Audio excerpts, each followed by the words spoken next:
This channel does not promote any violent, harmful, or illegal activities. All content provided by this channel is meant for an educational purpose only. তিলোত্তমার ধর্ষণ খুনের পর 1 মাস পার হলো। রাতভর আন্দোলনে আরজি করের জুনিয়র চিকিৎসকরা এমার্জেন্সি বিল্ডিং এ ঢোকার মুখে করিডোরে প্রদীপ জ্বালালেন আন্দোলনকারীরা। সাদা গোলাপে শ্রদ্ধার্ঘ জানানো হলো তিলোত্তমাকে। তিলোত্তমার ছবির পাশে আঁকা হলো ত্রিশূলধারী মা দুর্গার ছবি। বিচারের দাবিতে আন্দোলন চলছে জুনিয়র চিকিৎসকদের।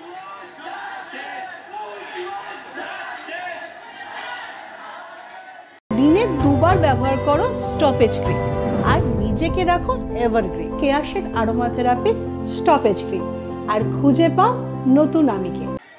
এবার হঠাৎ পিছিয়ে গেল হিয়া দিকের দিন, আমরা তবু রাস্তায় আছি, হবে না সেটি।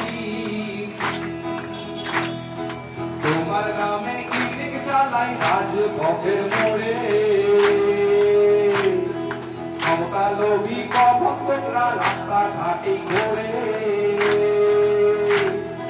মাটির মুখে গোলাপ দেব, বিচার চাই আর ছিনিয়ে নেব, বিক্রি করে বলছি আজকে চলুক বিদ্রোহ। আমি আছি তুমিও আছো, দিনের শেষে আশায় বাঁচো, মনের আলো মনের ঘরে কাটুক সে মোহ। কেটে গেল চোখের জলে আজকে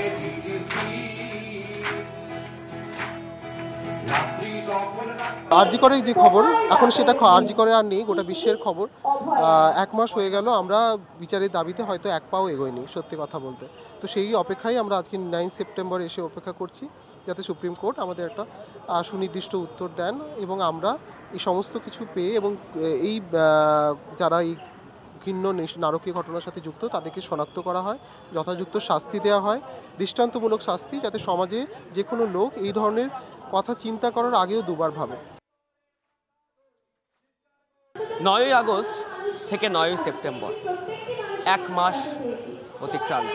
1 মাস পরে সুপ্রিম কোর্টের শুনানির আগেও রাতভর তিলোত্তমাকে স্মরণ করলেন তার সহপাঠীরা এবং তিলোত্তমার বিচারের দাবিতে সরব হলেন তার সহপাঠী সহকর্মীরা।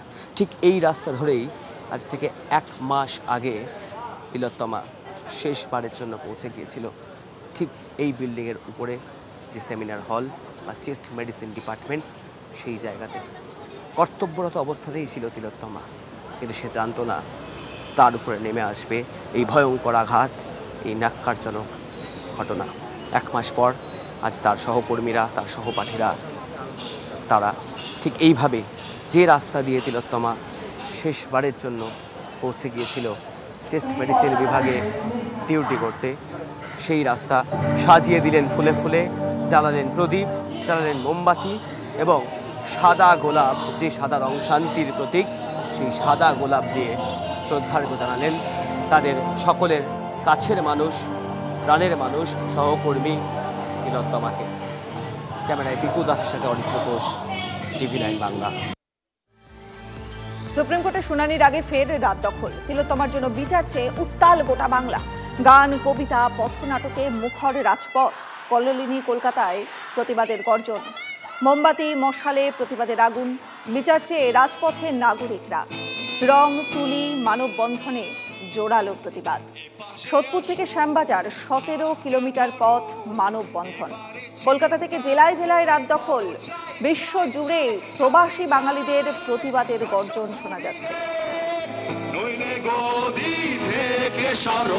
সবাই এপাশে আসো, হাতটা ধরো, এবারে চিৎকার করে বলো, চাই চাই চাই শাস্তি চাই দর্শক খুনিদের, নইলে গদি থেকে সরো, এপাশে আসো, হাতটা ধরো।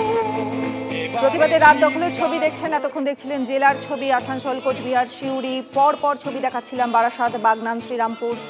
এক এক জায়গায় মানববন্ধন, কোথাও ছবি এঁকে, কোথাও রং তুলিতে প্রতিবাদের মিছিল, কোথাও দেখছেন যে মোবাইলের ফ্ল্যাশ লাইট জ্বেলেছেন, কোথাও পথনাটিকা চলছে। একের পর এক ছবি, সারা রাত মানুষ জেগেছেন তিলোত্তমার জন্য, বারবার জাগছেন, প্রতিদিন জাগছেন এবং প্রতিবাদের রাত দখলের ছবি দেখছেন একে একে। জেলায় জেলায় চলছে প্রতিবাদ এবং রংতুলিতে প্রতিবাদ, গান, গ্রাফিটি সব কিছুর মাধ্যমে প্রতিবাদ চলছে। এবার জেলার পাশাপাশি কলকাতার ছবিও দেখাবো আপনাদের একে একে। সারা রাজ্য, সারা দেশ এবং বিশ্ব জুড়ে চলছে প্রতিবাদ। তিলোত্তমার জন্য সুবিচার চাইছি আমরা সবাই।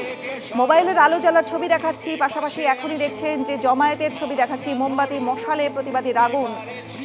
ছবি এঁকে তারা প্রতিবাদ করছেন, রাস্তায় ছবি আঁকছেন। সুপ্রিম কোর্টের শুনানির আগেই রাত দখল তাদের। তিলোত্তমার জন্য বিচারের দাবি তুলুন, দেখছেন সেই ছবি। পথে ছবি এঁকে তারা প্রতিবাদ করছেন। শিরদাঁড়া সোজা রাখুন লেখা রয়েছে তাদের ছবিতে। ছবি বলে দিচ্ছে যে তাদের প্রতিবাদের ভাষা কতটা দৃঢ়। কল্লোলিনী কলকাতা এবং কল্লোলিনী কলকাতার ছবি একে একে দেখাচ্ছি আপনাদের। মানুষ জমায়েত করছে, মানুষ ভিড় করছে প্রতিবাদের আশায়। যতদূর যাওয়ার বাকি আছে ততদূর আমাদের লড়াইও বাকি আছে। আমাদের মানে মানুষের, আমি কেউ না, আমি মানুষের সঙ্গে আছি। সমাজে প্রতিটা ঘন্টা মিনিট সেকেন্ড ঘরের বাইরেও, চার দেয়ালের বাইরেও বুঝে নিতে পারে এই অধিকার মেয়েরা কিন্তু পেয়ে গেছে, এবার ছিনিয়ে নিচ্ছে। ন্যায়ালয় যদি আমাদের কারা কারা করেছে সেটাকে যদি চিহ্নিত করে শাস্তি দেন, তাহলে আমি অন্তত জানুয়ারি ফেব্রুয়ারির আগে দেখতে পাচ্ছি না। সুতরাং ততদিন পর্যন্ত সাধারণ মানুষকে এই আন্দোলনের সঙ্গে থাকতে হবে। এটা একটা লম্বা লড়াই। গত 4 সেপ্টেম্বরের কথা নিশ্চয়ই মনে আছে। মাথা ভাঙার ছবি দেখিয়েছিলাম আপনাদের। যে মাথা ভাঙায় আক্রান্ত হতে হয়েছিল প্রতিবাদীদের, রবিবার রাতে প্রতিবাদে গর্জে উঠল সেই মাথা ভাঙায়।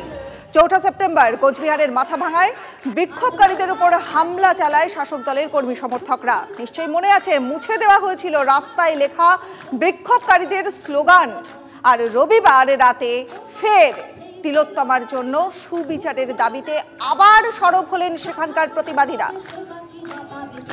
পথনাটিকা গানের মাধ্যমে চলছে প্রতিবাদ।